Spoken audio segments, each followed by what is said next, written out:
In a vault in London, a book sits that was written before the Crusades began. It can still be read. In 1086, after conquering England, a ruler ordered a survey of every village, every farm, every field in his new kingdom. Scribes travelled the length of the island. They recorded landowners, livestock, the value of each plot of land. The survey was completed in a single year. The result was 2 volumes bound in leather, the most complete picture of an entire nation ever committed to parchment. 9 centuries later, it has never stopped being readable. Not many records can claim that. 9 centuries have passed. The language is strange now. An archaic blend of Latin and Old French, but the letters are clear. The ink has held, the parchment has not crumbled. Historians read it directly. They do not need special equipment. They do not need to decode a proprietary format. The survey from 1,000 years ago is simply there, open on a reading stand, waiting to be consulted by anyone with the patience to learn its language. Nothing about it had ever faded. In 1984, a different kind of record-keeping project began. It was modern. It was digital. It was already doomed. A national broadcaster commissioned an ambitious project. They would create a new version of the ancient survey, updated for the modern age.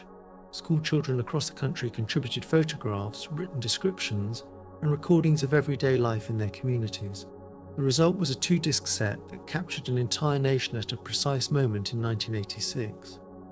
Hundreds of thousands of photographs, thousands of local profiles. A detailed snapshot, encoded on laser discs in a format no one else had ever used. To play the discs, you needed a specific computer. A model produced by a small technology company and discontinued within years of the project's launch. You also needed a special disc player manufactured in limited quantities by a European electronics firm. The software used an obscure programming language that never became mainstream. Every element was proprietary. Every element depended on hardware already growing scarce before the decade was out. The clock was running before anyone knew that a clock had started.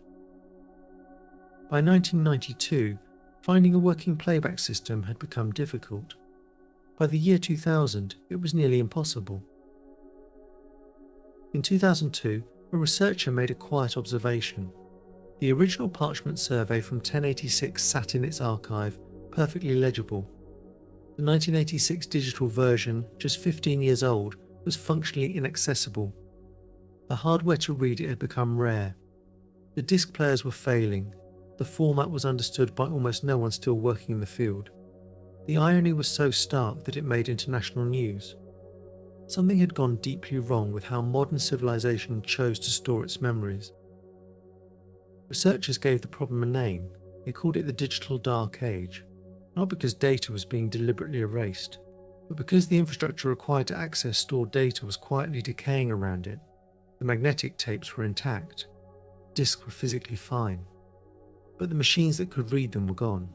The software that could interpret the files was gone. The data was frozen in a format that the future had simply walked away from and forgotten to unlock. This was not a single isolated failure, it was a pattern. One that repeated itself across decades, across industries, across institutions that should have known better. The question that began forming in the minds of archivists and historians was a quiet one, but it did not go away. How much of what we think we have saved is actually gone? How many records, how many images, how many pieces of culture are locked inside formats the world no longer knows how to open? To understand why this keeps happening, you have to understand what it means to store something as digital data. Data at its most fundamental level is a sequence of ones and zeros. That sequence can represent a text document, a photograph, a piece of music. The sequence itself does not decay the way ink fades or paper crumbles, but to make it meaningful again you need 2 things: software that understands the format in which the data is stored and hardware capable of running that software. Remove either one and the sequence becomes meaningless noise no one can decipher. One without the other fails. In the early decades of personal computing, every company invented its own format. Word processors saved files that only they could open. Image editors created file types competing programs could not read. Database systems used structures that were never publicly documented. By the time the personal computer revolution was at its peak, there were hundreds of proprietary formats in active use, each one an implicit contract between a company and its customers that expired the moment the company ceased to exist. When those companies closed, the contract expired. The data sat on disks. The ability to read it did not survive. One of the most widely used word processors of the 1980s stored documents in a format that embedded control codes directly into the text. Millions of documents were written in this system: business contracts, academic papers, personal letters. When the company declined, users moved on to newer software. The documents remained on their disks, but opening them required tools that most users could not easily find. Quietly, the documents became inaccessible to the very people who had written them. It happened again and again. The problem was not only software. The storage media themselves were failing. Magnetic floppy disks, the dominant personal data format through the 1980s and into the 1990s, had a lifespan measured in decades under ideal conditions. Temperature fluctuations, humidity, stray magnetic interference. Any of these could degrade or destroy data entirely. Reel-to-reel magnetic tape used by institutions to store large datasets proved even more vulnerable.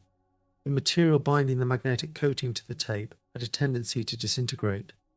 The loss was often total. Archivists began finding that tape stored for decades at room temperature had simply turned to powder on the shelf. This had its own name among those who worked to save old data: sticky shed syndrome. The glue that held the coating to the tape soaked up moisture from the air over years. When the tape was run under stress, the glue gave way. The small magnetic bits that held the data fell free and left a bare, clean strip behind. Labs found that tape stored for decades were falling apart this way. Gentle oven heat could slow the process, but only briefly. The introduction of optical discs in the 1980s seemed to promise permanence. The format was marketed as a medium that would last forever. The reality was more complicated. Certain disc formulations were susceptible to a chemical breakdown, a reaction between the reflective layer and oxygen entering through microgaps in the coating. Discs that appeared flawless on the outside had sections of data quietly disappearing from within. The damage often became apparent only when the disc simply failed to play. No repair could reverse it. You press play. The machine searches, then silence. The disc appears flawless. The data inside is gone. The failures extended beyond physics. Institutions holding irreplaceable records often did not understand what they had. Libraries discarded reels of tape to free up shelf space. Studios sold off early recordings for the silver in the film stock. Government agencies migrated data between systems and discovered, years later, that the migration had been incomplete. Each loss was its own quiet catastrophe, a piece of the record that no one had thought to treat as precious until it was already gone. Underlying all of these failures was a shared assumption, one so intuitive it was rarely examined aloud. People believed that digital was more permanent than physical. A book could burn, a photograph could fade, but a file, copied and recopied, backed up and distributed, surely that was safe. The assumption was wrong, and the error proved expensive. Digital files required continuous maintenance, migration, and investment in infrastructure that most institutions had not planned for and many could not indefinitely sustain. The same failure appeared at every scale, from personal computers to space agencies to repositories of national memory. The National Space Agency of the United States built up decades of raw data on magnetic tape gathered from missions launched in the 1960s and 1970s. The data was priceless. Readings from the lunar surface, data from early planetary probes, images from parts of the solar system that no later mission had gone back to. When researchers tried to reach those tapes in the 1990s, a large portion of the data was in formats that no one at the agency could read. Software needed to interpret those formats had been written by programmers who had long since left the agency. Some had retired decades earlier, some had died. Documentation, if it had ever been written, could not be found. Research teams spent months working backward from the raw binary patterns on the tape, deducing painstakingly what each sequence of bits was meant to represent. Some datasets were eventually recovered, others were permanently and quietly lost, with no notice and no ceremony. In a climate-controlled room, thousands of tape reels sit in perfect condition. No machine on the premises can read them. The problem extended to the internet itself. Platforms that once hosted millions of personal pages. The first spaces where ordinary people put their words and images online were shut down with little warning. Years of content vanished in hours. When people tried to access archived versions through web preservation services, the captures were often incomplete. Video files had not been saved. Interactive elements had not been recorded. The pages existed only as hollow outlines of what they had once been. Discussion forums that had operated continuously for years.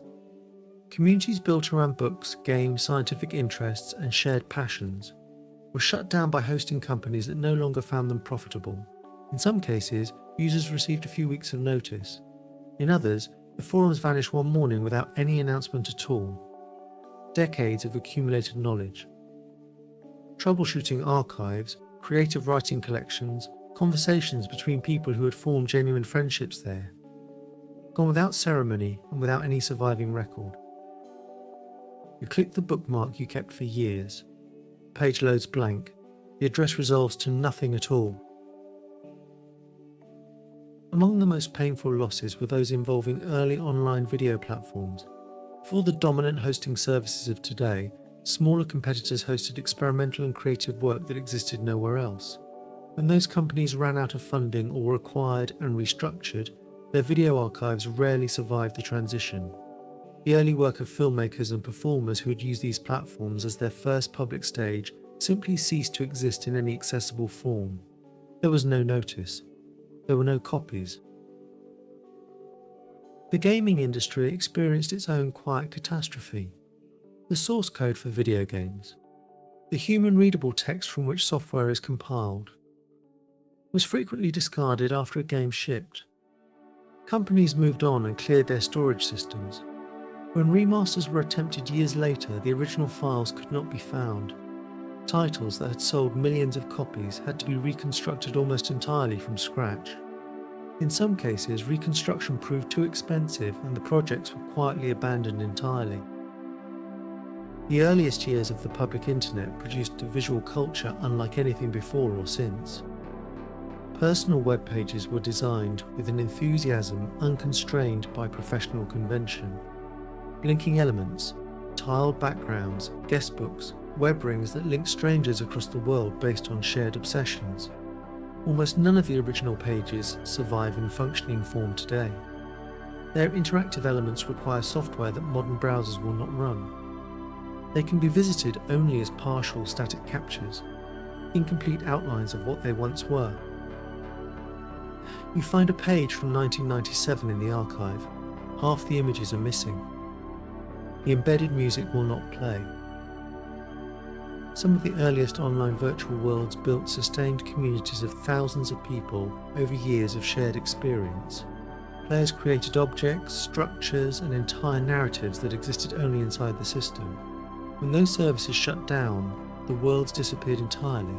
No export function, no archive, no mechanism to preserve what had been built inside. The relationships, the humour, the collective memory of those communities survived only in the minds of the people who had been fortunate enough to be there. No records existed. But there is another side to this story. People noticed what was happening, and some of them decided to act. The discipline that emerged to address these failures did not have a clean origin. Librarians had worried about digital fragility for decades. Computer scientists had written about format obsolescence since the 1980s. What changed was the scale of the problem. The recognition that without coordinated effort, a significant portion of 20th century recorded culture would become permanently inaccessible within a single generation. Digital preservation became, slowly and unevenly, a recognised field with its own methods, its own tools, and its own urgency.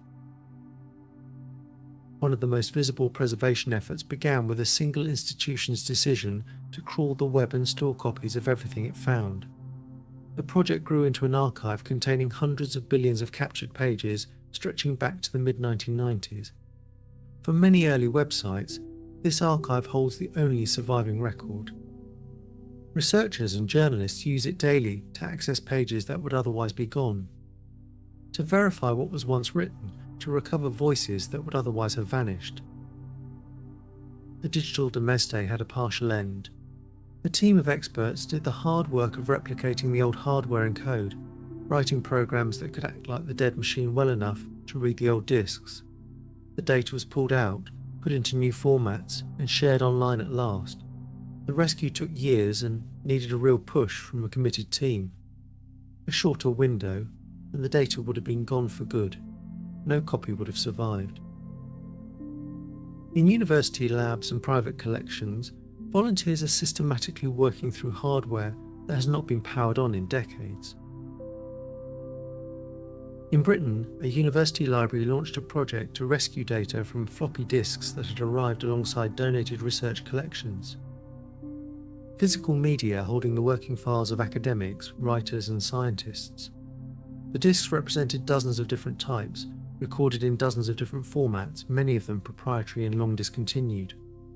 Preservationists used custom-built hardware and specialised software to create digital copies of each disk, then worked methodically to identify and decode the specific format in which each had been recorded. What they found included drafts of published novels with extensive revisions the authors had never shared publicly, revealing the thought process behind works studied in universities. Research notes from scientific papers cited thousands of times, showing the reasoning behind methodological choices that had shaped entire fields. Personal correspondence from historically significant figures whose physical letters had been deposited with the library, but whose digital files had been assumed inaccessible forever. The disks did not hold only files, they held layers of thought. Each disk is treated with the care reserved for ancient manuscripts. In a real sense, that is what they are. Recovery efforts at the National Space Agency produced remarkable results in some cases. Teams working through decades-old mission data found images of planetary surfaces taken by probes that had long since ceased to function, the only photographs of those locations that would ever exist. Applying modern computational processing revealed detail that the original hardware had been incapable of displaying. The data had been sitting on those tapes for 40 years. It simply required the right tools, the right patience, and the right people. Parallel efforts came from communities with no formal preservation mandate. Amateur programmers who had grown up with early home computers formed organisations dedicated to preserving the software of their childhood, not as an archival project but as a labour of love. They built software that replicated the exact behaviour of discontinued operating systems. They tracked down original developers and persuaded them to donate code.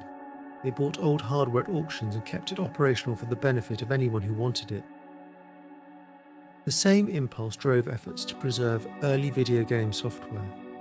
Volunteers reverse-engineered proprietary cartridge formats, documented the behaviour of hardware chips at the transistor level, and created emulation software accurate enough to run programs that had been commercially unavailable for 30 years. In some cases, these efforts recovered titles that the original publishers had entirely lost and could not themselves have reproduced. The hobbyist community had preserved things the commercial entities behind them had allowed to quietly vanish. They did it for free. The law around this work was hard and often hostile. Most rules on rights had not been set up with the idea that digital formats might one day rot. Saving old files or early web pages meant making copies. And making copies, for any reason, could be treated as a legal breach. Institutions doing this work had to get around rules not made for a world where the first copy is the only one left. The clash of law and memory was never resolved. The law was written for a world where copies reduce the value of originals. Digital preservation inverts that logic. The people who did this work agreed on one hard truth. The only sound path was to keep moving data forward. From one format to the next. From one storage type to the next. Not once, but every 10 to 20 years, each time old hardware died or old formats were dropped. This was not a single task. It was a long, steady cost that most groups had not planned for and many could not keep up with over time. There was no other path. One answer was to use open, shared formats that no single firm owned. Anyone could read them. Anyone could write tools to open them. Files stored in these open forms could still be read decades later by new software, long after the first programs that made them were gone. The rule was clear. A format that anyone can build for can outlive any one firm. Use was slow and uneven, but where it took hold, the files survived. It held when tried. Emulation offered a different approach. Rather than migrating data to new formats, you could migrate the entire environment in which the data had originally been created. Write software that replicated the exact behavior of a 1980s operating system. Run that software on modern hardware.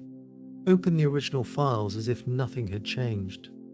This preserves something that simple file conversion could not.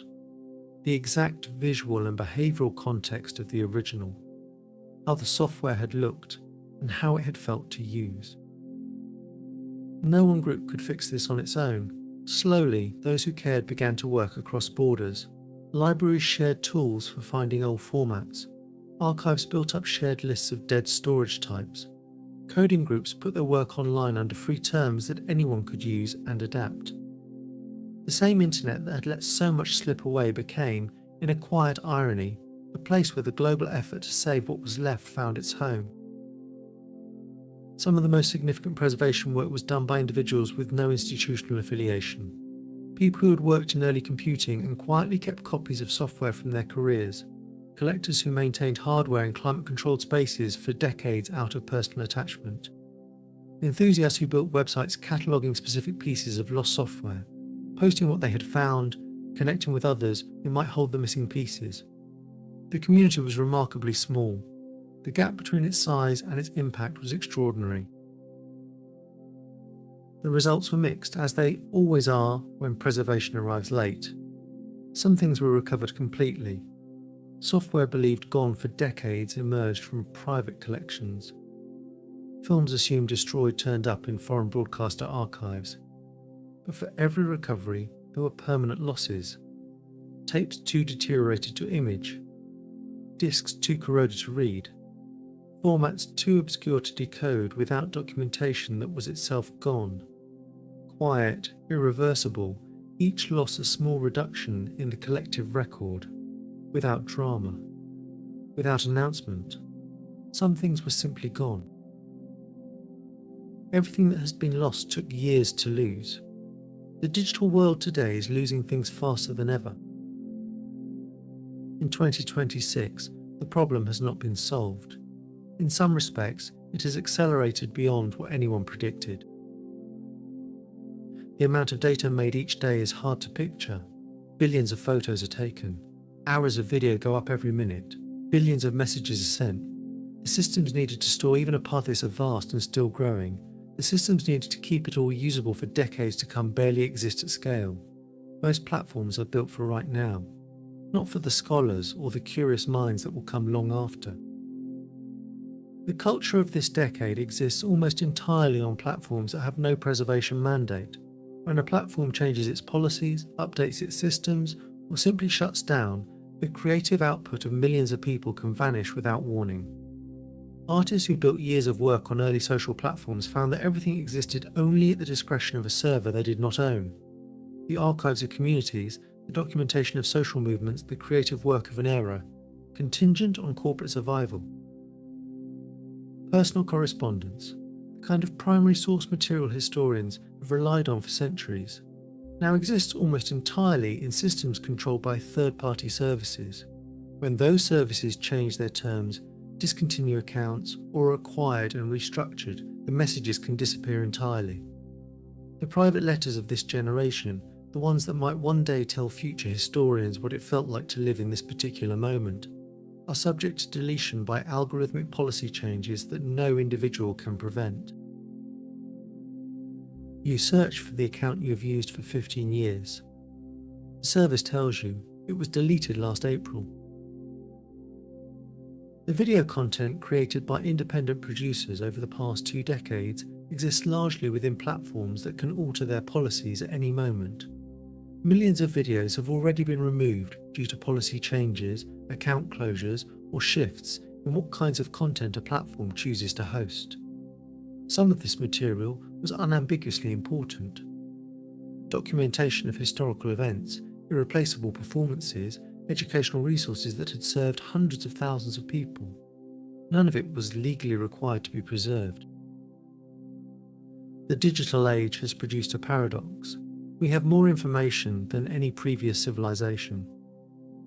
More recorded, more catalogued, more interconnected, and much of that information is less secure than it has ever been. A clay tablet written 4,000 years ago can be read by anyone who learns the language. A file created 20 years ago on discontinued software stored on failed hardware may be inaccessible today, even though the underlying data remains technically intact somewhere on the original medium.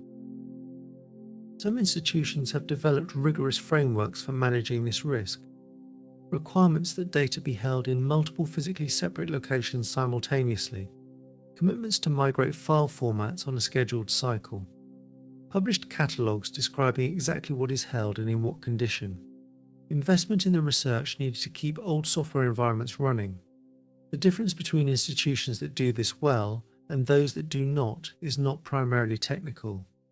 It comes down to whether this work has been assigned real, sustained priority. There are reasons for cautious optimism. Awareness of digital preservation has grown substantially in recent years.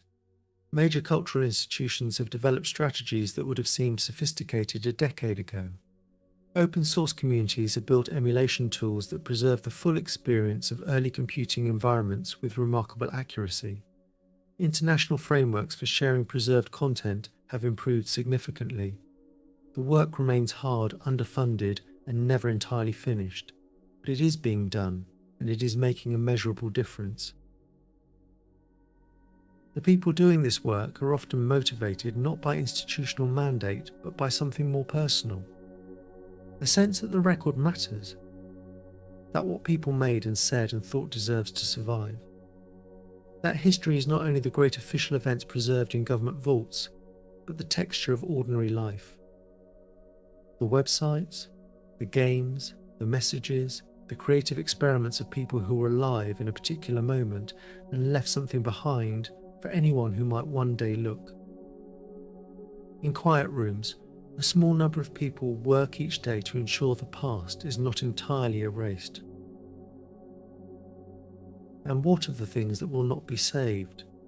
The conversation's already gone, the platform's already closed, the tape's already too deteriorated to recover, the disc's too corroded to read. These are losses without drama, no fire, no flood, no deliberate destruction. Just time and the quiet assumption that someone else had already made a copy. The digital dark age is not a single catastrophe. It is a slow accumulation of small silences, each one unremarked, each one permanent. Time did the rest. The original survey from 1086 sits in its archive, still readable, consulted by scholars who want to know what England looked like before anyone now alive was born. Somewhere in a storage facility, a laserdisc from 1986 holds tens of thousands of images of a nation at a precise moment in time. The parchment needed only good materials. The disc needs care and patience and people who understand what they are looking at before it is too late. The people who made that ancient survey did not think about its 1,000-year lifespan. They wrote carefully and used durable materials without knowing how long those choices would matter. We do not have that luxury of unknowing. We are the first civilization that has had to make a conscious choice about what survives. Every decision about format, every decision to allocate resources to preservation rather than something else. These are decisions about whose records the future will be able to read. Which piece of digital history do you think matters most to preserve? Perhaps it is the cultural record of a platform you grew up with. Perhaps it is early software that shaped how you learned to think.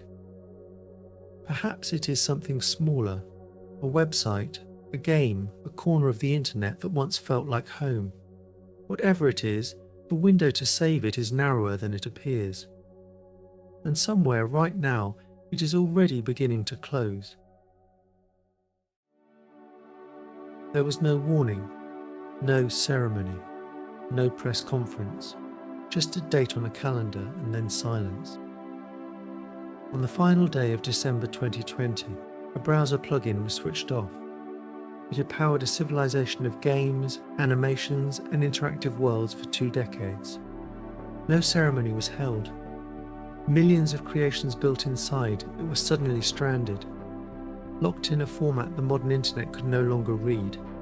The era ended quietly without a single eulogy. Nothing replaced it. The scale of what had been built is hard to take in. Hundreds of thousands of games, tens of thousands of animated films, music visualizers, educational tools, bizarre art pieces. Some were made by teenagers working alone. Some took years to finish. All of it built inside the same software. All of it suddenly unreadable by any standard browser after 2020. The plugin arrived in the mid-1990s, when the web was mostly text and static images. It was a small animation tool built for dial-up connections. A creator could build something interactive, compress it to a tiny file, and post it to a web page. Anyone with the right extension could open it right away, no download needed. Just click, and the thing came to life. It spread from design forums to personal sites. Within a few years, it seemed to be everywhere at once. The first things made with it were modest, spinning logos, animated banners, buttons that lit up when a cursor moved over them, menus that slid open with a softness plain pages could not match. These were small touches, but they pointed towards something bigger. The web was becoming a medium where things could move, and anything that moved could eventually become interactive. Then a different kind of creator arrived. Not web designers, but people who wanted to make games. They found that the animation software could respond to keyboard and mouse input. They began sharing what they knew on message boards, figuring out how far this could go. They were not programmers. They were students and hobbyists who had found something with no ceiling.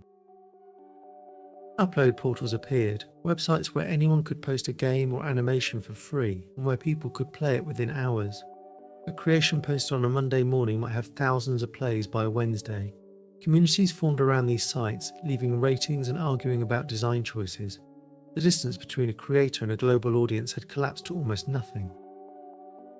The range of what people made was extraordinary. Puzzle games requiring hours of thought. Brief action games done in 3 minutes. Parody animations. Horror games built entirely from atmosphere. Absurdist experiments. Physics toys. Some creators spent months building worlds with their own lore. Others made throwaway oddities that stayed in the memory forever. All of it free. All of it one click away. By 2005, millions of people were inside browser games they had never downloaded, on software they had never consciously installed. For a whole generation, this was where internet culture lived. Not on social media, which barely existed. Not on streaming services, which were years away. These portals were where the internet's creative life unfolded each day. The same animations became jokes shared across message boards. Games passed between classrooms. A shared culture was forming with no marketing budget and no gatekeeper. What began as hobby work became careers. Creators with no formal training found themselves with millions of viewers. Studios took notice. Developers who had taught themselves on community sites went on to make games that sold on major platforms. The browser plugin was, with no fanfare, one of the most important training grounds for creative talent the digital era had produced. In 2017, the company behind the software announced the plugin would reach end of life on December 31st, 2020. It would get no further security patches. Major browser makers were already phasing it out. Security flaws had piled up into a liability too large to ignore.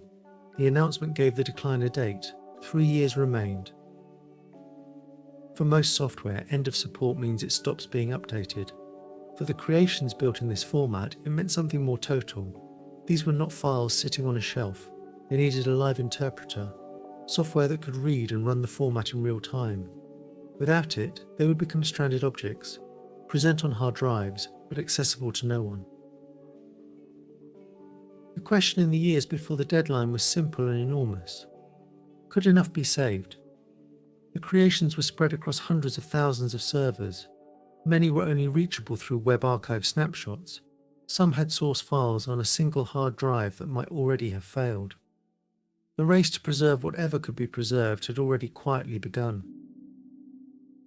The software had started life under a different name. In its earliest form, it was a commercial animation tool for designers, a way to build smooth animations without slowing load times. It was precise and somewhat hard to learn. Its potential for games was not immediately obvious to anyone, including the people who built it. The first person to build a game inside the animation software probably had no idea they had done something significant. What made games possible was a scripting layer in the software.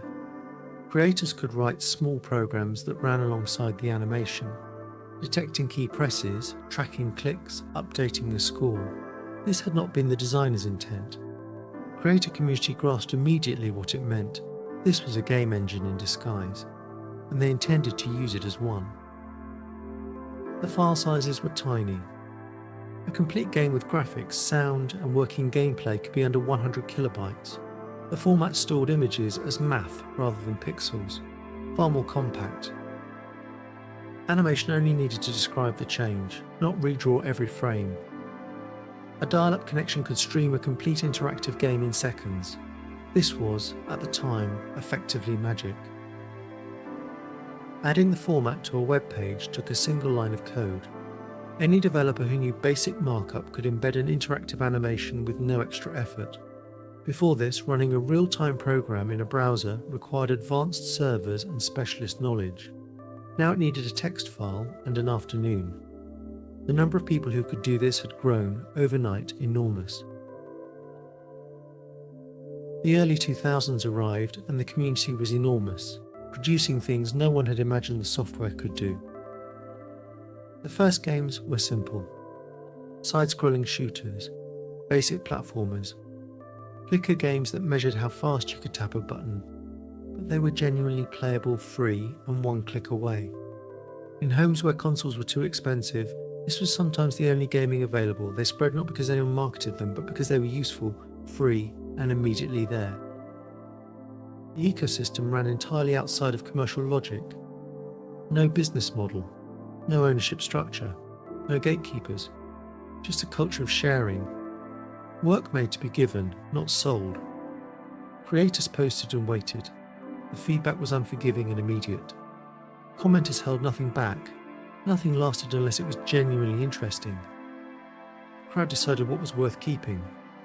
Nothing else did. The community shared its techniques openly. Source files circulated with permission to copy or adapt. Methods for simulating physics, compressing audio, handling many objects at once. All built together and shared free. This is how the format built technical depth fast enough to surprise professional developers.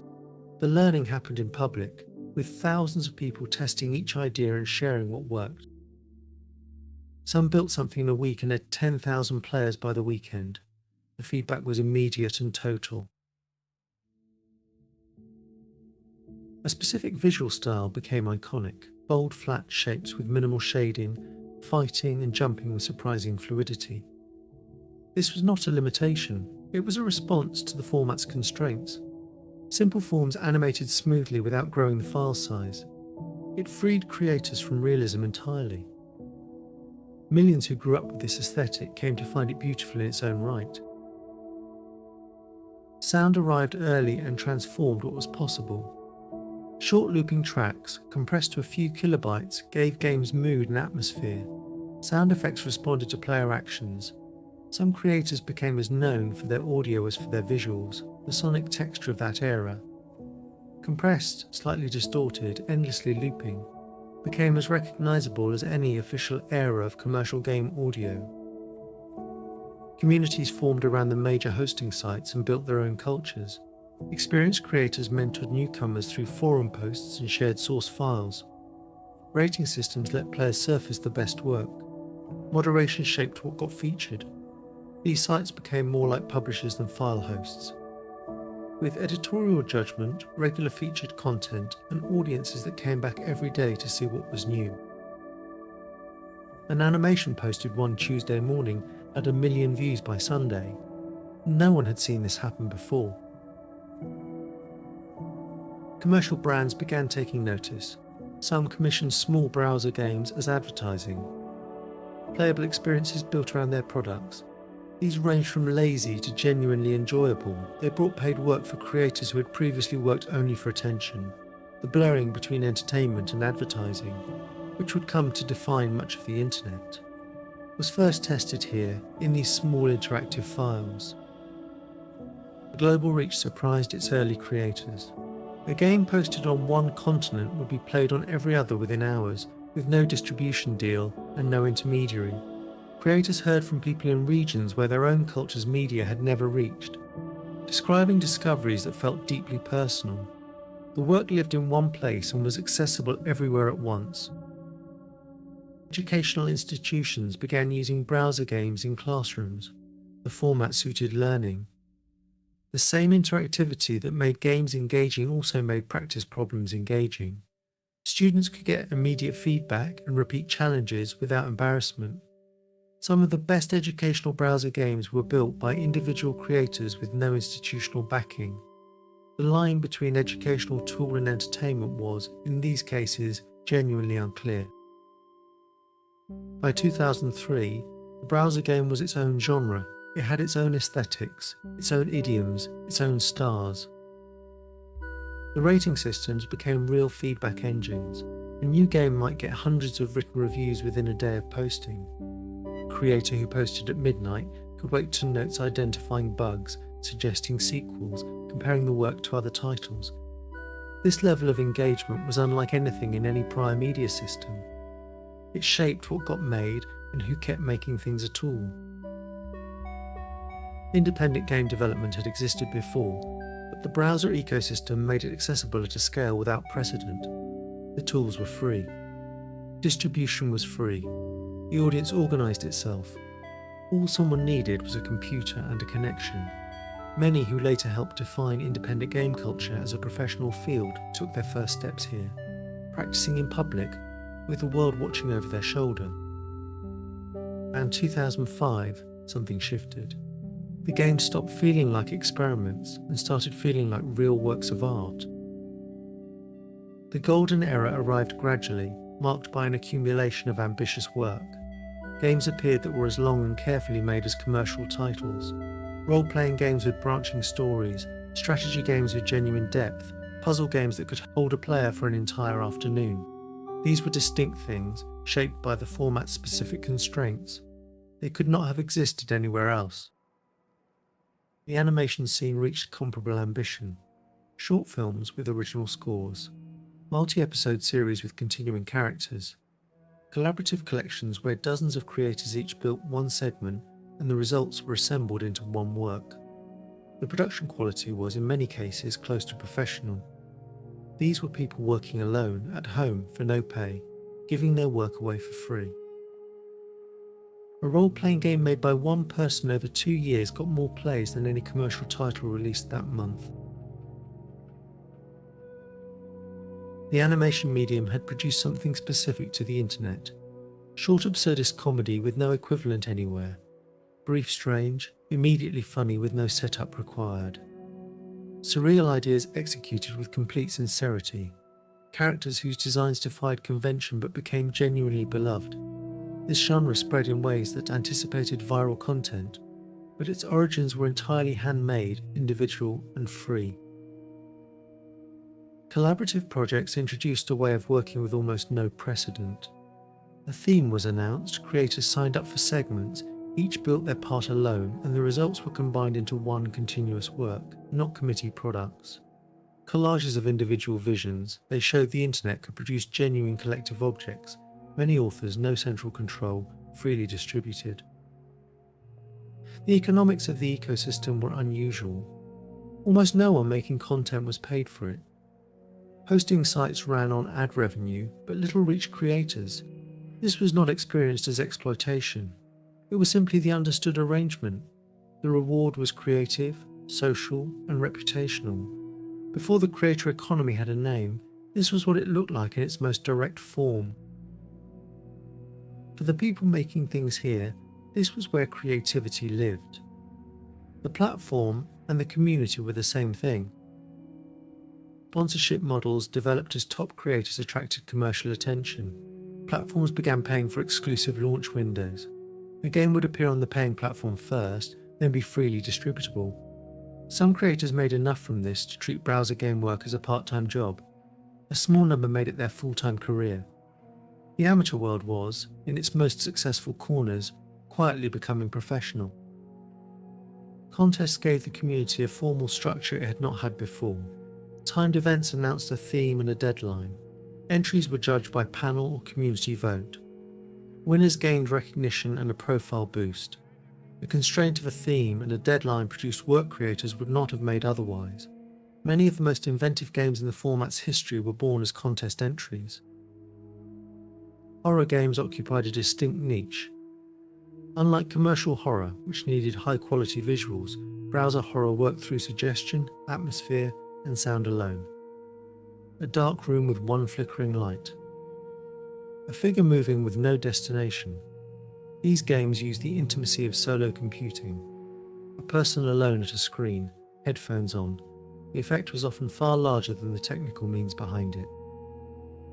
The browser game ecosystem had a real effect on commercial game development.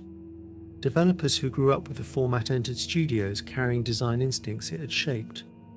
The independent game movement that transformed commercial development after 2010 drew directly on this. Games later celebrated commercially had their roots in work built here for free years earlier. The debt was real and rarely acknowledged. A game made by a teenager in a bedroom would, years later, shape a studio release reviewed in major publications. Animation creators had developed skills that professionals found genuinely impressive. Character rigs producing fluid movement without redrawing every frame. Timing refined through thousands of hours of feedback. Narrative structures built under extreme limitation. A short scene had to carry full emotional weight with no setup time. These skills transferred directly into professional work. The training was informal, but the output was not. The hosting platform economics were, at their peak, reasonably stable. Ad revenue from tens of millions of daily users covered servers, moderation, and events. The platforms were not hugely profitable, but they were sustainable. This meant archives going years back were kept intact. A user joining in 2008 could spend days exploring work made in 2001, following the format from its earliest experiments. Social features grew up naturally. Favourites lists. Discussion threads hundreds of pages long. Fan art sections where players contributed work inspired by their favourite creators. These were informal social networks that predated the major platforms by years, built around one creative format.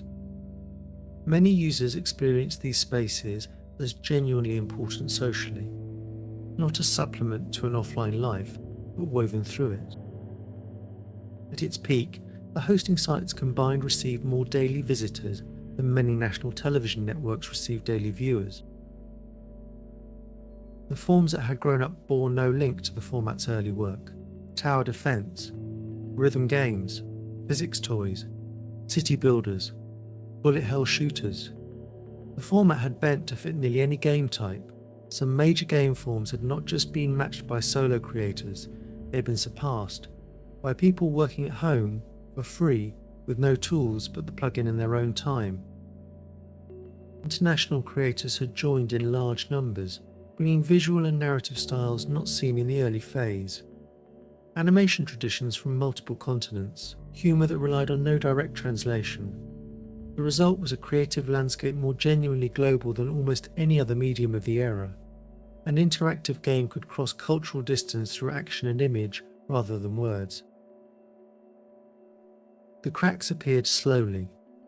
A new type of mobile device arrived that could not run the plugin. Not because it was technically impossible, but because the decision had been made not to allow it. The plugin had built up serious security flaws, exploits that let malicious code compromise machines that ran it. They had grown too numerous and too public to make running the plugin defensible. Within 2 years of the mobile refusal, the plugin's user base had been halved.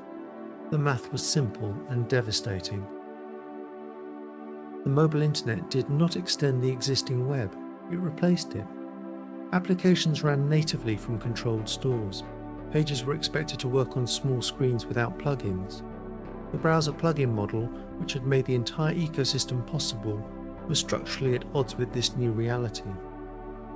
It required background processes, elevated permissions, and computing overhead mobile hardware was not designed to support. The security problem had been managed with regular patches for years. But as the plugin's fortunes declined, the calculation changed. A shrinking install base meant less revenue. Less revenue meant less willingness to pay for ongoing security work. Vulnerabilities kept being found, but fixes fell behind findings. A product's commercial decline and its security decline are not separate events. Here, each accelerated the other. Browser manufacturers one by one began adding warning dialogues before the plugin could run. Then they began disabling it entirely. Browser makers withdrew support gradually but firmly. First came a permission dialog before the plugin could run. This added friction to every visit to every site using the format. Casual users who saw the prompt for the first time stopped clicking through. Traffic to browser game sites fell in patterns analytics could track directly, tied to when each major browser introduced its permission step. The formal end-of-life announcement came in 2017. The language was plain. No further security updates, no distribution, no browser support after December 31st, 2020. 3 years.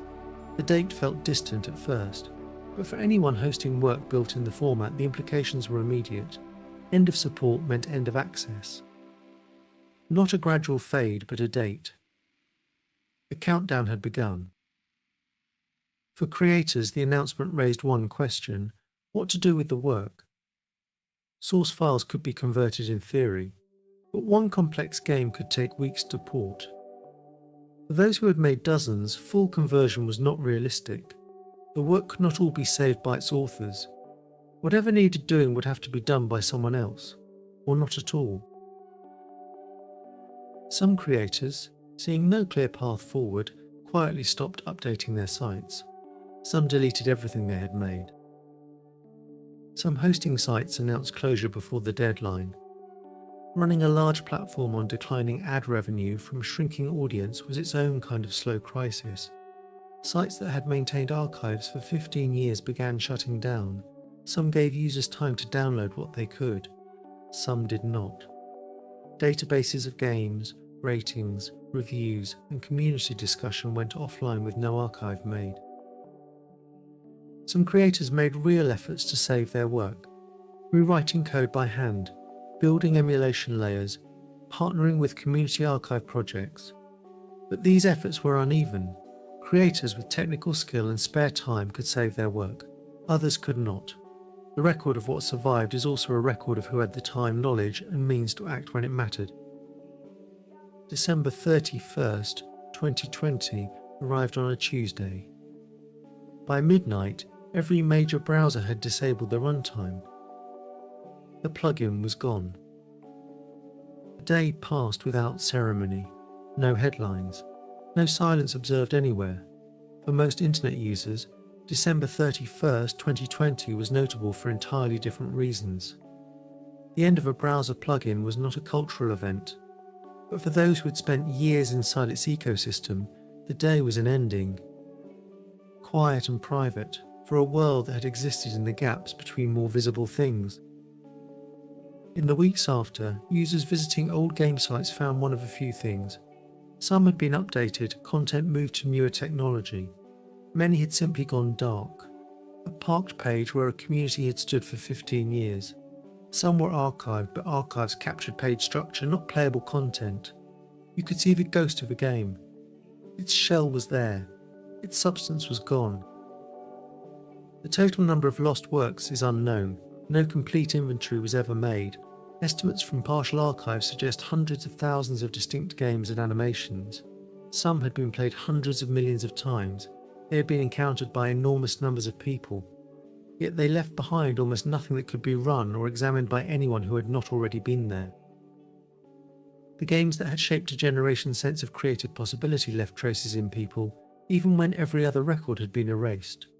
Some still find the titles they remember on emulation sites and play them again. Others carry only the memory of how they felt discovering them. The sense that the internet was once a place where anyone could build something worth finding has not entirely faded. Years before the deadline arrived, a group of people had already begun building an archive. They understood what was coming. The preservation effort began years before the official announcement, driven by people who understood both the format's fragility and its significance.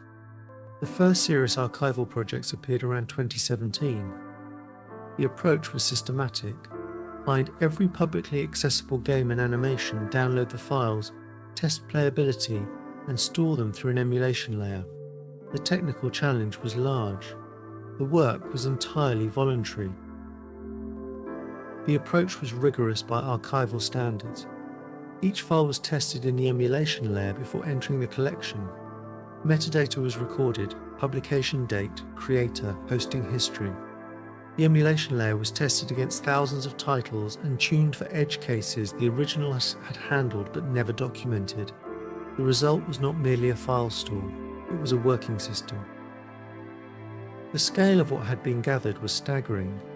By the end-of-life date, the archive held over 200,000 distinct games and animations, but preservationists estimated this was a fraction of what had existed. Games posted to major hosting sites during the peak years numbered in the hundreds of thousands. Many of those sites had not joined the preservation effort. Their contents went dark with them. Preservationists discovered games on servers that had been abandoned for years, still running quietly, never taken down, never found. Not everything could be saved. Some had been deleted before the deadline, files wiped. Some had never been publicly posted. Contest entries submitted and discarded. Some required server components that had long since shut down. These could not be revived even with perfect emulation. They had been built to exist inside a live network. Without that network, they simply could not run. Some of the most affecting moments came from reaching out to creators directly. Preservationists sometimes received unexpected responses. Creators who had moved on years earlier, unaware their work was being saved. Creators whose files existed only on formats they could no longer read. Creators who thought their work was gone, and found it again as an unexpected meeting with a younger version of themselves. Web archive services had captured some content by accident. Crawling millions of pages, they had sometimes downloaded game files without knowing they were cultural artifacts. Those files were buried in archives, not indexed by type. Preservationists who knew what to look for found games here that existed nowhere else. Accidental rescues, preserved inside the margins of a project aimed at something entirely different. The archive revealed things about the format's history not visible from inside it.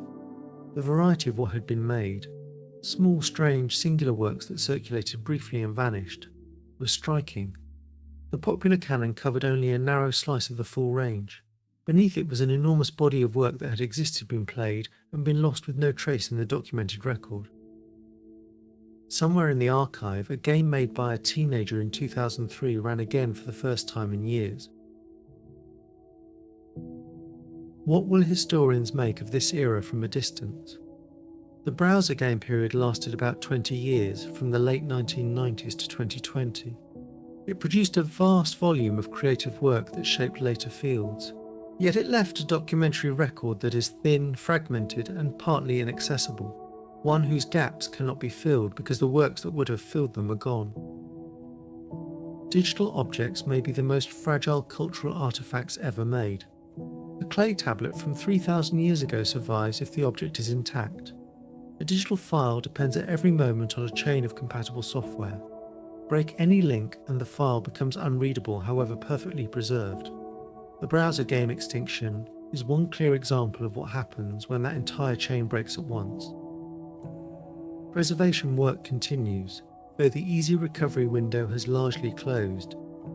Emulation improvements occasionally make titles playable that could not start before. Researchers still find files in unexpected places. Estate sale hard drives, decommissioned server tapes. Each discovery is treated as significant. The error is not entirely gone, but what remains is fragmentary, and what was lost will remain lost.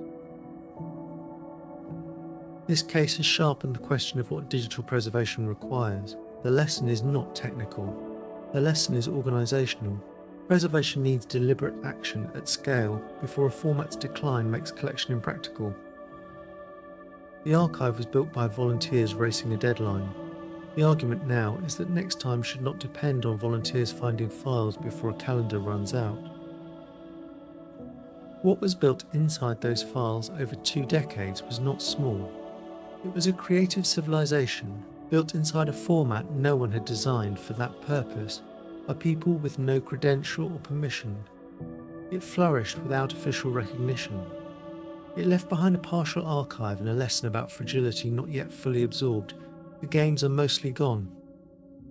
What they were in full can only be described. Somewhere in a drawer that has not been opened in 30 years, history is still waiting to be heard. The disc looks ordinary, a square of black plastic 3.5 inches across, its metal shutter slightly stiff, the handwritten label faded but still legible. Inside it, encoded in patterns of magnetism far too small for human eyes, there may be a lecture, a letter, the working draft of a discovery that was never printed. The machine that can read it. The specific drive, the specific operating system, the specific software may no longer exist anywhere on Earth. Around the world, archives hold millions of floppy disks, magnetic tapes, zip drives, and optical formats that are rapidly becoming unreadable. Every year, the last machines capable of reading certain formats fail and are not replaced. Every year, technicians who spent their careers maintaining vintage hardware retire, taking decades of knowledge with them. And every year, a small and quiet community of specialists races to recover what can still be saved before the window closes entirely and permanently. The magnetic coating that holds the data is slowly shedding. Every read may now be the last read. The 20th century is the most extensively documented era in human history.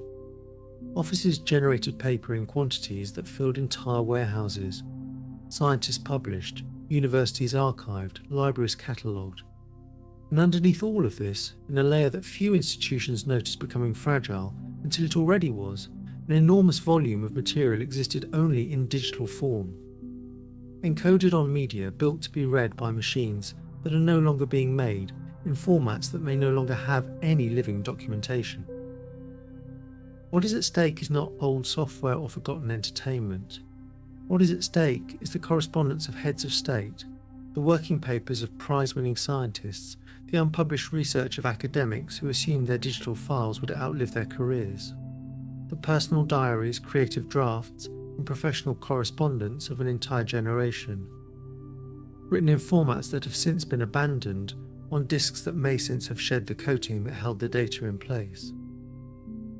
In libraries, universities, and national archives, collections of donated digital media sit in storage, catalogued by label unread. Their contents are unknown. Their condition is undocumented. The volume of unprocessed material runs into the millions of individual items. The number of institutions actively engaged in recovering it is small. The number of specialists who know how to do the work is smaller still. And the media continues to degrade every day while that imbalance persists. Donated box arrives. Inside, among papers and photographs, a bag of floppy disks with handwritten labels. At a major research library, a multi-year project has been quietly working through thousands of floppy disks donated by researchers, writers, and public figures. The project combines traditional archival work, cataloguing, provenance research, access management, with the technical task of reading the disks at all. For each disk, the first question is whether the physical medium has survived well enough to be read. The second is whether the format can be decoded into something a modern researcher can actually open and use. Among the most significant finds were floppy disks belonging to a world-famous theoretical physicist, recovered as part of a larger donation of papers from his office. No one at first knew what to expect. When the recovery team managed to read the first disk, they found lecture notes and working drafts formatted in a word processing system designed for scientific notation. A system that had been discontinued. A system that nothing on a modern computer could natively open or render. In another collection, disks belonging to a senior government official held decades of personal correspondence that historians had never been able to access. Elsewhere, a poet's entire digital archive, working drafts that no one knew existed, emerged from a box of disks donated to a museum, still readable, barely. These discoveries have a quality that archivists describe as quietly astonishing. The material was always there. What was missing was simply the means to reach it. A magnetic tape machine sits motionless in a storage room. No one alive knows its precise encoding format. The problem is not just the physical disk. A floppy stores data in a format determined by the operating system that wrote it. There are hundreds of such formats, and they are not interchangeable. Each requires different software to read, different hardware to interface with, and often documentation that was never properly archived and may no longer exist at all. Many of these formats are understood today by no more than a handful of specialists anywhere in the world. And it is not only floppy disks. Magnetic tape was the primary backup medium for institutions throughout this same era. Tape formats are even more varied and even more dependent on specific hardware. Many archives hold thousands of tape reels, labelled, catalogued, and entirely out of reach. The labels say what is inside. The machines that could open them are museum pieces. The documentation for those machines exists in binders that may themselves have been discarded decades ago. In the Netherlands, a research team recovered data tapes from the country's first web development and hosting company, a firm that created websites throughout the 1990s for institutions and businesses. The tapes held not just the files themselves, but something rarer, the digital DNA of the early internet as it was actually built. Original source code. Original layouts. Working files of a moment that never expected and never prepared to be studied as history. A zip drive and a stack of zip disks sit on a shelf untouched, quietly becoming unreadable. The early internet is an extraordinarily fragile archive. Websites from the 1990s and early 2000s were built on servers that have long since been decommissioned in formats that browsers can no longer render. Those that were not captured by automated web crawlers, and most were not, simply vanished when the server was switched off. The tapes and disks made as backups during this era represent, in many cases, the only surviving record of what once existed at those addresses. A generation of artists, writers and musicians made their work in digital form for the first time during this period, saving it to media that is now unreadable. Graphic designers whose entire professional archive exists on formats with no surviving reader. Composers whose scores and studio sessions sit on formats no studio still has the hardware to play. An entire layer of cultural production, personal, professional, irreplaceable, is quietly expiring with each passing year. The scale of the problem becomes very real when considered at the level of individual people. A novelist who wrote all her drafts in a proprietary format on hardware she no longer owns. A scientist who kept his working notes in a database that ran only on a discontinued operating system. A filmmaker whose early edited work exists only on proprietary media for a system that has since been discontinued. Each would recognise the label on the disc. None can show anyone else what is inside it. A row of archive boxes stretches out of sight, each one labelled in a different handwriting, a different decade. In workshops and university libraries, in small preservation organisations and individual private collections, a community of archivists and technologists has formed around the problem. They are not a well-funded army, they are mostly small teams, sometimes single individuals, working with budgets that barely cover the cost of the equipment. What they share is a sense of urgency and a technical fluency that spans decades of computing history, from the earliest personal computers through to the last generation of optical disc formats. Materials arrive as part of larger donations: a box of papers, a filing cabinet, a storage unit, and somewhere inside, a bag of floppy disks. The disks are usually undated. They are labelled in ways that make sense only to whoever wrote the label. They have often been stored in conditions that were not ideal. Too warm, too humid, occasionally near magnetic fields that have partially erased what they were meant to protect. The recovery team receives them and begins carefully to assess. Provenance is one of the most important and most difficult problems in this work. A disc labelled in someone's handwriting tells you little about what software created the files on it, what operating system those files were written in, or whether the disc has been written to more than once. Often the only way to determine provenance is to successfully read the disc, which requires first having a working hypothesis about the format. It is a puzzle that requires solving itself. A cardboard box sits on an archival intake desk, the flaps open, rows of floppy disks visible inside. Beyond research institutions, the problem extends to individual estates, to the personal papers of people who kept meticulous digital records and whose families discover after their passing that the records cannot be opened. The files exist. The hardware to access them does not, and the expertise needed to recover the files without destroying them must be sought out, sometimes across countries, at costs that make recovery impractical for families without institutional support, significant resources, or prior knowledge of where to turn. No one has ever fully inventoried the scale of the problem, as no comprehensive survey has ever been undertaken. Libraries and universities know what physical media they hold, but not always what formats those media use, what operating systems created them, or how much of the data is still physically readable. The estimates specialists use are not percentages, they are simply more than anyone has the capacity to recover at the current pace of investment and awareness. A reliable total has never been produced. What makes this problem different from other forms of archival loss is its invisibility. A flooded archive shows visible damage. A burned library leaves visible absence. But a drawer of floppy disks that have passed the point of readability looks identical to a drawer of disks that are fully intact.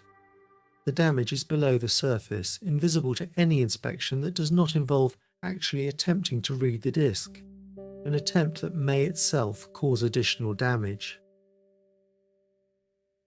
The moment that archivists find most uncomfortable to describe is the moment they identify a disk that should contain something important, attempt to read it, and find that the coating is shed too far. The file names are sometimes still readable from the directory. The operating system's index of what the disk was supposed to contain. The files themselves, though, are gone, not lost somewhere that careful searching might locate. Gone in the most complete sense of the word. The disk is slid carefully into the imaging device. The head descends. The machine begins to listen. The first step in any recovery session is a physical assessment of the disk. A floppy stores data in a magnetic coating on a thin plastic substrate. Over decades, that coating can delaminate, shed particles, or become brittle. The lubricant protecting the surface from the read head also degrades. Some disks, if simply inserted into a standard drive, will shed coatings so rapidly that the data is destroyed within the first seconds of contact. The physical assessment determines whether it is safe to proceed at all. The primary specialist tool for disk recovery is a controller device that connects a floppy drive to a modern computer and reads the raw magnetic flux transitions on the disk surface, rather than interpreting data according to any assumed format.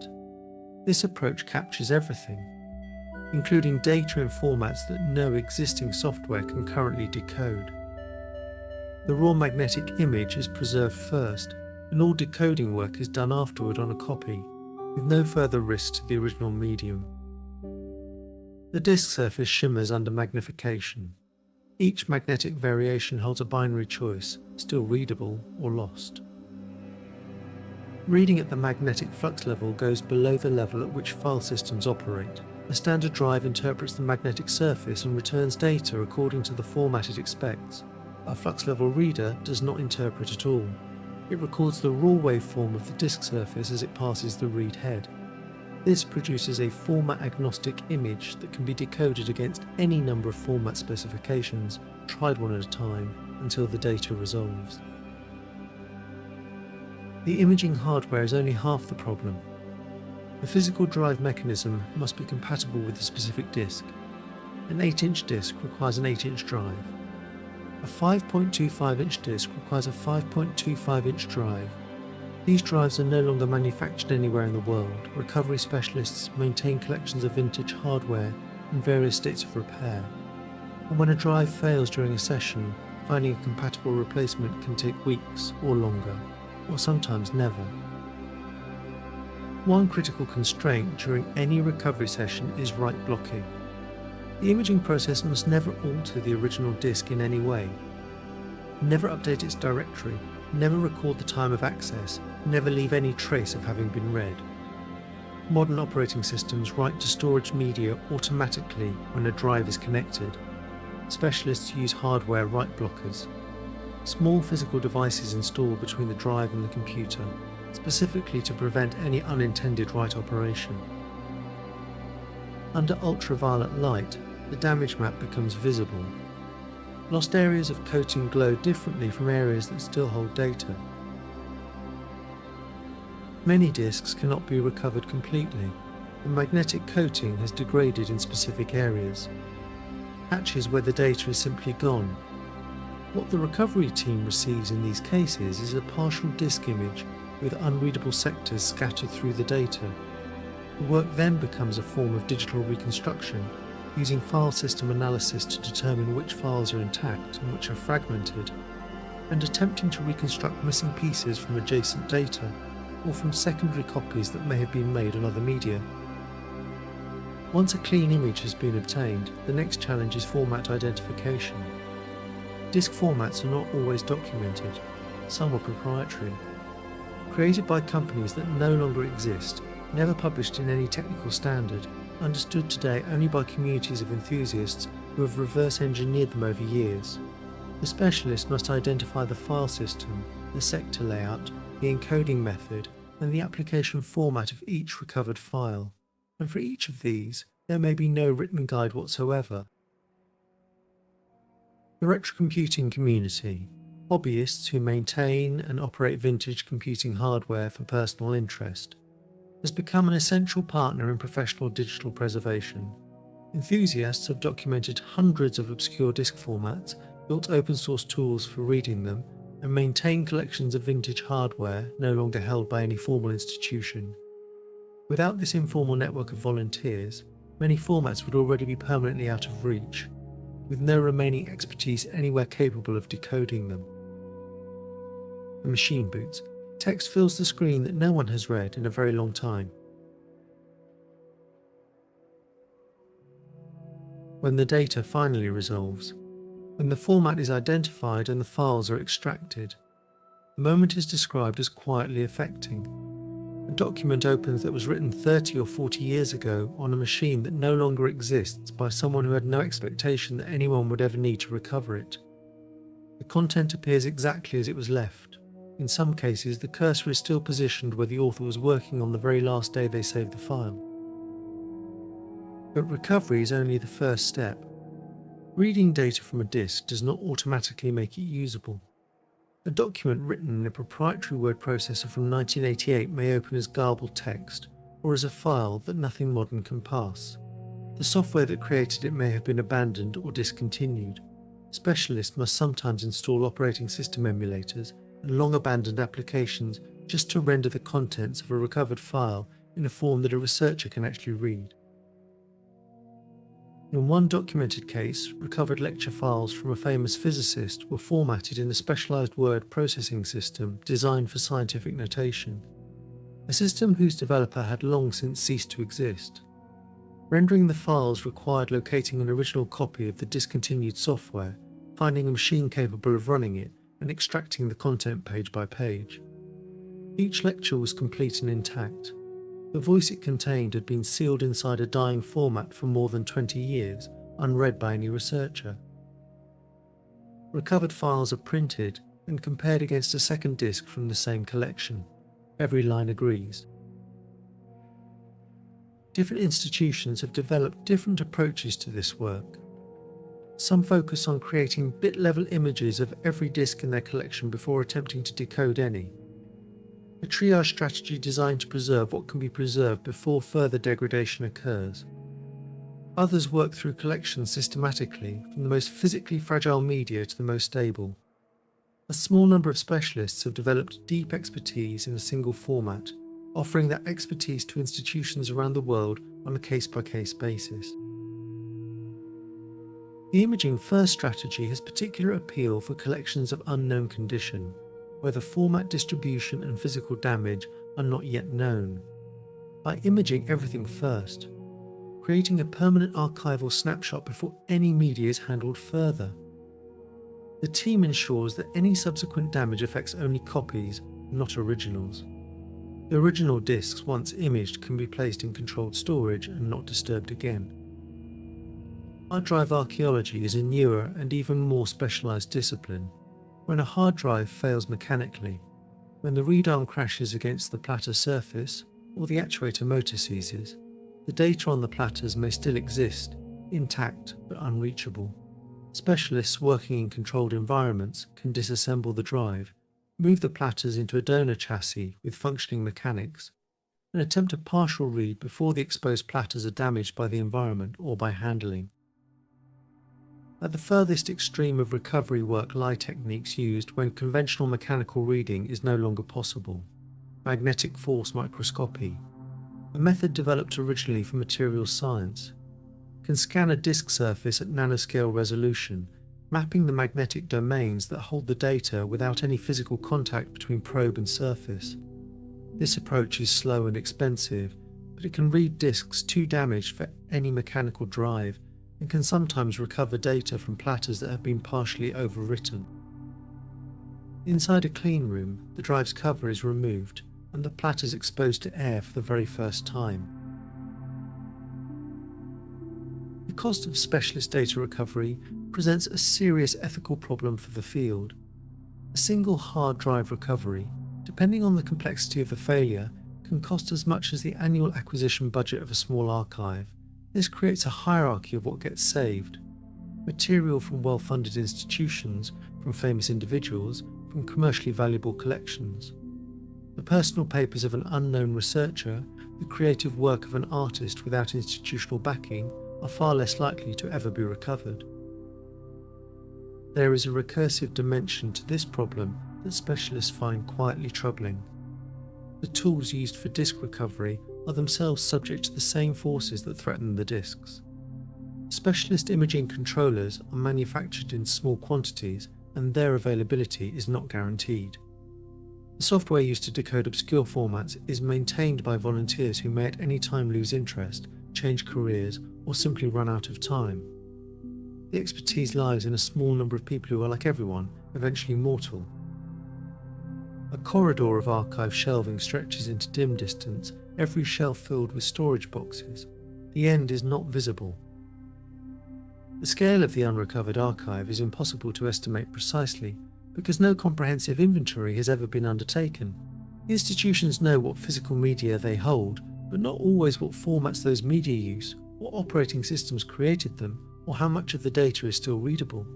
The figure specialists return to most often is not a percentage. It is simply more than anyone has the capacity to recover at the current pace of institutional investment and awareness. The rate of loss is accelerating, not slowing.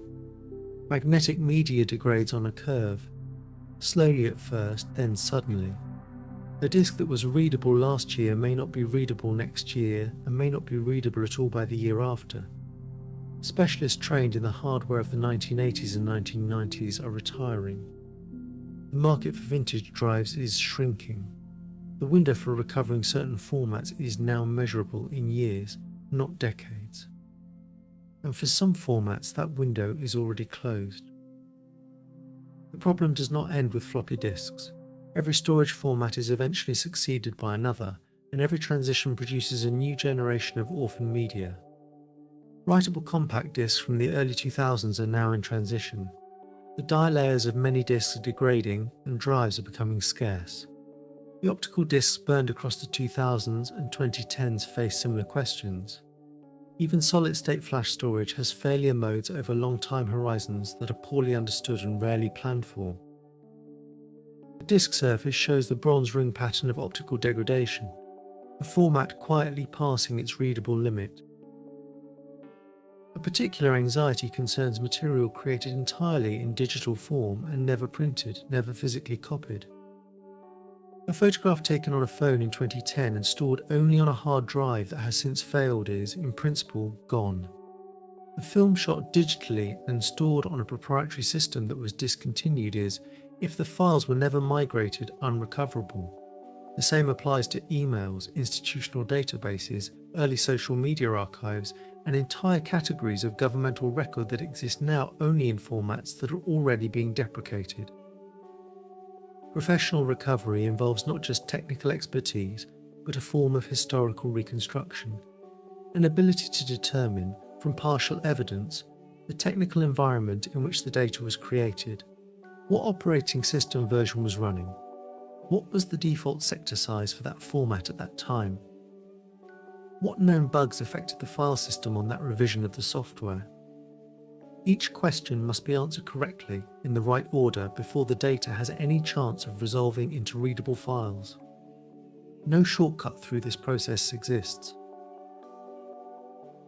Against this backdrop, the open source and community-based approach to digital preservation represents something quietly remarkable. Tools for reading obscure disk formats, software emulators for obsolete operating systems, databases of format documentation, networks of enthusiasts willing to donate time and hardware. All of this exists outside any institutional budget, maintained by people who feel a genuine responsibility to a heritage they see slipping away. Their work does not make headlines, but for many formats, it is the only reason the data can still be read at all. The material that has been recovered has, where it has reached researchers, already produced historical discoveries that would not otherwise have been possible. Letters that historians did not know existed have clarified timelines and contradicted received accounts. Working drafts have shown how major ideas develop through stages that the finished published work entirely conceals. Scientific notes have revealed abandoned lines of research that might, with new knowledge, be worth revisiting. The past that seems settled turns out in these moments to still be arriving. A monitor fills with streaming text as a vintage drive connects successfully. Each line of output is another file recovered. Archivists who have thought carefully about the long term tend to arrive at the same conclusion, that the recovery window for the most at-risk formats is likely shorter than the time available to address it at the current pace of investment. What would be required is a coordinated, well-resourced international effort, something that has been proposed and discussed many times and never yet fully built. The material exists, the tools exist, the people exist. What has not yet existed is the collective will to treat it as urgent. The contrast with physical media is stark. A letter written on acid-free paper and stored in cool, dry conditions can remain readable for centuries without any special hardware, without any software, without anyone needing to understand the format. A floppy disk stored in the same conditions, holding 1,000 times more information, requires a functioning drive, a compatible operating system, and application software that may not have existed in any maintained form for decades. The digital revolution promised permanence. What it delivered, in many cases, was extreme fragility. There is a philosophical dimension to this that archivists sometimes articulate and sometimes simply feel. The people whose lives and work are stored on these disks recorded their thoughts in a medium that felt modern, reliable and lasting. They could not have anticipated that the format would become unreadable before their deaths, or that their digital files would prove less durable than a handwritten notebook in a drawer. The gap between what was intended and what has occurred is quietly immense. Institutions that have thought carefully about this are increasingly moving toward migration strategies that treat every digital format as temporary. Data is stored in multiple formats simultaneously: current formats for accessibility, open standard formats for long-term viability. It is migrated proactively on a schedule before formats become unsupported rather than after. Hardware and software dependencies are documented in detail and treated as part of the archive itself, rather than as external infrastructure that someone else is responsible for knowing about and maintaining. The drawer is pulled open again. Inside, a disk that has never been imaged, there is still time to try. The specialists who do this work describe themselves as neither nostalgic nor pessimistic. They are pragmatic about what can still be saved and honest about what cannot. They know that some of the material in the collections they work through will not be recovered, that the coating will have shed too far, or the format will prove undocumented, or the hardware will fail before the session is complete. They do the work anyway, because the alternative is to stop, and they find they cannot do that. Every generation creates more digital material than the one before it. Every generation also inherits the format problems of its predecessor. The discs now being painstakingly recovered in libraries and workshops across the world were once the leading edge of how knowledge was stored. They were the future. What will future archivists think of the storage formats of this present moment? The cloud services, the proprietary platforms, the subscription software, and what will be required to recover what has been placed inside them? The drawer is gently closed. What is inside is still there. Whether it can still be read is another question.